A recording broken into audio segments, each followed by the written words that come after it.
Hello hi అండి అందరికీ నమస్కారం. నేను మీ శ్రీనిరజ అండి. అందరూ ఎలా ఉన్నారు? బాగున్నారా? నేనైతే చాలా అంటే చాలా బాగున్నానండి. ఈరోజు రెసిపీ వచ్చేసి చందమామ చేపలు. చాలా అంటే చాలా టేస్టీగా ఉంటాయి అండ్ హెల్త్కి కూడా చాలా అంటే చాలా మంచిదండి. మదర్స్ పాలు ఇస్తుంటారు కదా, కొన్నిసార్లు పాలు రాకున్నా కూడా ఈ చేపలు పెట్టడం వల్ల, ఈ చేపలు తినడం వల్ల చాలా అంటే చాలా చాలా బెనిఫిట్స్ ఉన్నాయి అండ్ పాలు కూడా మంచిగా పడతాయండి. అండ్ మనమైతే ఇప్పుడు ప్రాసెస్లోకి అయితే వెళ్ళిపోదాము. ఈ చేపలు అయితే ఇలా ఉంటాయండి. శుభ్రంగా అయితే మేము క్లీన్ చేయించుకొని తీసుకొచ్చుకున్నాము. చక్కగా ఉప్పు వేసైతే చక్కగా కడుక్కున్నానండి. చూసారు కదా ఎంత బాగున్నాయో, చాలా చక్కగా మెరుస్తుంటాయి. చందమామలో ఇవి చిన్న చేపలు అన్నమాట. చూడ్డానికి కూడా బాగుంటాయండి అండ్ హెల్త్కి కూడా చాలా మంచిది. ఇప్పుడైతే అందులో నేనైతే కొంచెం పసుపు అయితే వేసుకుంటున్నాను. అలాగే కొద్దిగా అల్లం వెల్లుల్లి పేస్ట్ కూడా వేసుకోవాలి. అలాగే కొద్దిగా కారం కూడా వేసుకుంటున్నాను. కొద్దిగా కారం ఎక్కువనే పడుతుందండి నాన్ వెజ్లో, ఎందుకంటే మనం ఇందులో చింతపులుసు అయితే పోసుకుంటాం కాబట్టి కొంచెం కారం ఎక్కువ ఉన్నా కూడా ఏం పర్వాలేదు. అలాగే కొద్దిగా ఆయిల్ అయితే పోసుకుంటున్నాను. ఇప్పుడైతే చక్కగా అయితే కలిపేసుకుందాము. వీడియో చూసినారు కానీ లైక్ అయితే అస్సలు చేయట్లేదు. ప్లీజ్ లైక్ చేయండి. అలాగే కింద లాంగ్ వీడియో కింద అయితే మనకు హైపై అనే ఆప్షన్ ఉంటుందండి. ప్లీజ్ అండి దాని మీద క్లిక్ చేసినట్లయితే మీరు కొంచెం నాకు సపోర్ట్ ఇచ్చిన వాళ్ళు కూడా అవుతూ ఉంటారు. అలాగే నేను రోజు లైవ్ కూడా పెడుతూ ఉంటానండి. ఆఫ్టర్నూన్ 1కి పెడతాను, ఈవినింగ్ 6 కూడా లైవ్ పెడుతుంటాను. ఎవరికైనా ఇంట్రెస్ట్ ఉంటే లైవ్కి వచ్చేసేయండి. ఇలాగైతే చేపలకైతే మొత్తము కారం అయితే అంతా కలుపుకున్నాము కదా. ఇప్పుడైతే డైరెక్ట్ కూడా చేసుకోవచ్చు, కుదిరితే మ్యారినేట్ కూడా చేసుకోవచ్చు అండి. నేనైతే ఇప్పుడైతే పక్కకు పెట్టేసుకున్నాను. అలాగే ఒక పెద్ద నిమ్మకాయ సైజ్ అంత చింతపండుని తీసుకొని గుజ్జు అయితే తీసుకొని పక్కకు పెట్టుకున్నాను. స్టవ్ వెలిగించుకొని ఒక బాండీ అయితే పెట్టుకోవాలండి. అందులో కొద్దిగా ఆయిల్ పోసుకున్నాను, కొద్దిగా జీలకర్ర వేసుకొని కొన్ని పచ్చిమిరపకాయలు అయితే వేసుకున్నాను. ఇక్కడ కుదిరితే మనం ఆనియన్స్ కూడా వేసుకోవచ్చు అండి. కాకపోతే నేను వితౌట్ ఆనియన్స్ చేపల కర్రీ అయితే చేస్తున్నాను, అందుకని నేను వేయడం లేదు. ఇంట్రెస్ట్ ఉంటే మీరు వేసుకోవచ్చు హ్యాపీగా. ఇందాక బాండీ పెట్టేటప్పుడు అయితే వీడియో స్కిప్ అయిపోయిందండి, ఏమీ అనుకోవద్దు. ఇప్పుడైతే నేను అన్ని చేపలు అయితే వేసుకుంటున్నాను. కొందరైతే పులుసు మసలేటప్పుడు కూడా వేసుకుంటూ ఉంటారు. కాకపోతే నేనైతే ఇలా కొద్దిగా ఫ్రై చేసిన తర్వాత అయితే వేసుకుంటూ ఉంటానండి. కొద్దిగా కౌసు అనేది ఉండదు ఇలా చేసుకుంటే.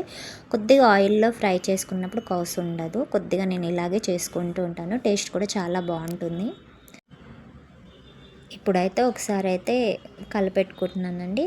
స్పూన్ అయితే కొన్నిసార్లు మీకు ఎగరవే రాకపోతే స్పూన్ కూడా వేసుకోవచ్చు. నాకు కూడా అంతగానం రాదండి, అప్పుడప్పుడు అలా చేస్తూ ఉంటాను అంతే. మెల్లగా అయితే కలిపేసుకుంటూ ఉండాలి, ఎందుకంటే చిన్న చేపలు కదా విరిగిపోయే ఛాన్సెస్ ఉంటాయన్నమాట. స్లోగా టర్న్ చేస్తూ ఉండాలి.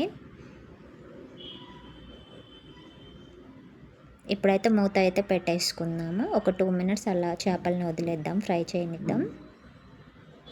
ఇప్పుడైతే ఒకసారి మూత తీసి అయితే చూస్తున్నాను, మళ్ళీ ఒకసారి ఎగరవేస్తున్నాను.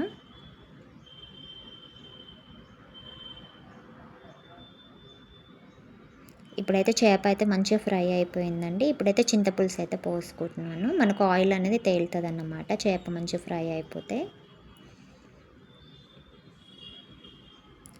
మనకు సూపు చిక్కగా రావాలి అంటే చింతపండు గుజ్జు అనేది కొంచెం చిక్కగా తీసుకుంటే సరిపోతుందండి. మరీ చిక్కగా వద్దు, మరీ పలచగా వద్దు అంటే ఇలాగే నేను కొంచెం చిక్కగా తీసుకున్నాను పులుసు. ఇప్పుడు కొద్దిగా నేను వాటర్ అయితే పోసుకుంటున్నాను.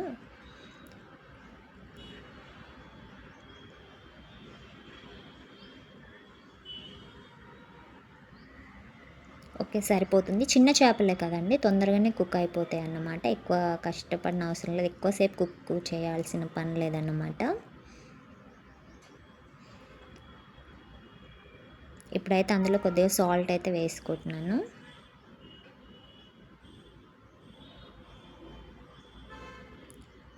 కొంచెం సరిపడా వేసుకుంటే సరిపోతుంది.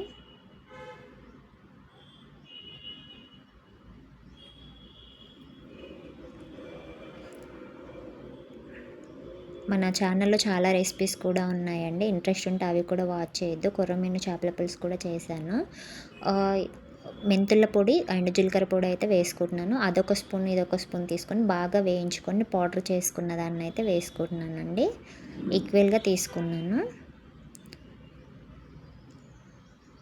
ఒకసారి అయితే చక్కగా అయితే కలిపేసుకున్నాను. మెల్లగా టర్న్ చేస్తున్నాను, ఎక్కువగా చేయడం లేదు.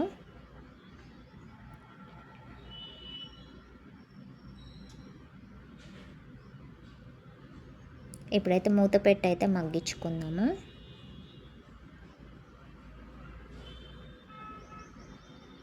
ఒక 5 నిమిషాల తర్వాత చూపిస్తున్నానండి. చూసారు కదా, చక్కగా అయితే చేపల పులుసు అయితే మంచిగా ఉడుకుతుంది.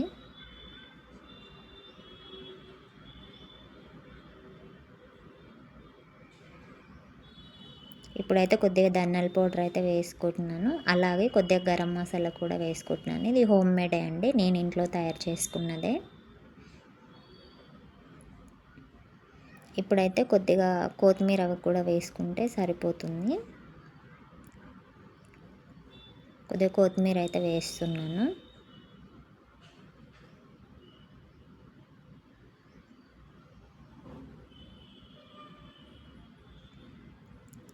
చక్కగా కలిపెట్టుకుంటున్నాను.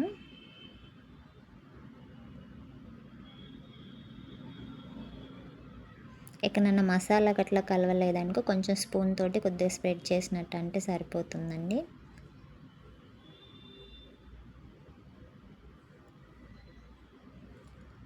చేప చూసారు కదా ఎంత బాగుందో, ఎక్కడ కూడా విరిగిపోలేదన్నమాట. చక్కగా కుక్ అయిపోయింది, మంచిగా ఉడికిపోయింది చేప ముక్క కూడా. ఇప్పుడైతే ఒక 2 నిమిషాలు అయితే మూత పెట్టేసుకుంటున్నాను, ఎందుకంటే మసాలాలు పట్టిద్దామని. ఇప్పుడైతే మూత తీసి చూస్తున్నాను. చాలా అండి, ఈ స్టేజ్లో స్టవ్ ఆఫ్ చేసుకొని పక్కకైతే పెట్టేసుకున్నాను. ఎంతో టేస్టీగా ఉండే చందమామ చేపల పులుసు అయితే తయారైపోయింది.